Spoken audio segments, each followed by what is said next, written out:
নমস্কার, কারণস ওয়ার্ল্ডের আরও একটি নতুন পর্বে আপনাদের সবাইকে স্বাগতম। আজ আমি আপনাদের দেখাবো ওল ইলিশের যুগলবন্দি। ওল চিংড়ি তো অনেকেই খেয়েছেন, একবার কিন্তু ওল ইলিশের এই যুগলবন্দি রেসিপিটা ট্রাই করতে পারেন। এই রেসিপির শুরুতেই লাগছে ইলিশ মাছ, আর মাছটিকে এবার সুন্দর করে আঁশ ছাড়িয়ে ধুয়ে মিডিয়াম সাইজের পিস করে নিলাম। আগে থেকে কেটে রাখা ওলের টুকরোগুলো একটু লবণ দিয়ে সিদ্ধ করে নিয়েছি। এবার মাছের জন্য মশলা রেডি করে নিয়েছি। এখানে আছে ধনে, জিরে, শুকনা মরিচের গুঁড়া, পরিমাণ মতো হলুদ আর লবণ। এবার মাছের টুকরোগুলোতে ছিটিয়ে দিলাম হলুদ আর লবণ। সুন্দর করে মেখে নিলাম লবণ হলুদ দিয়ে মাছের টুকরো।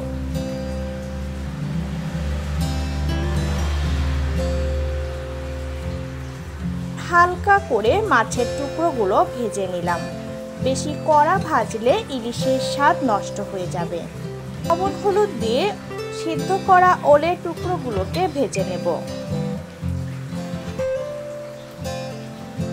আমার চ্যানেলটিকে এখনও যারা সাবস্ক্রাইব করেনি, অনুগ্রহ করে আমার চ্যানেলটিকে সাবস্ক্রাইব করুন।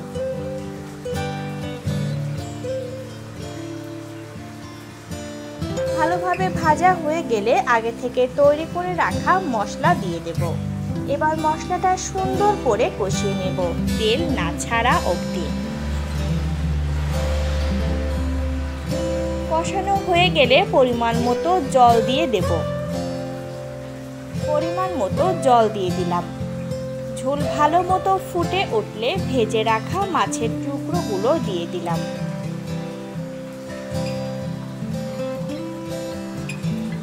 মাছগুলোকে খুব হালকা আঁচেই ভাজা হয়েছে।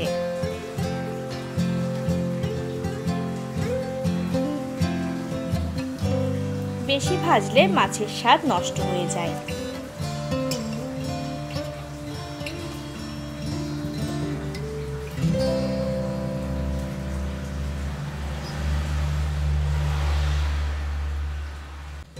এরপর আঁচ কমিয়ে অল্প সময়ের জন্য ঢেকে দিলাম।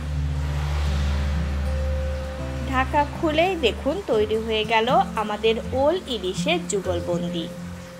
আগে থেকে যেহেতু ওল সিদ্ধ করা ছিল, তাই রান্না করতে একদমই বেশি সময় লাগে না। অসাধারণ স্বাদের এই রেসিপিটি আপনি আপনার বাড়িতে অবশ্যই ট্রাই করে আমাকে জানাবেন। আশা করি আপনি নিরাশ হবেন না।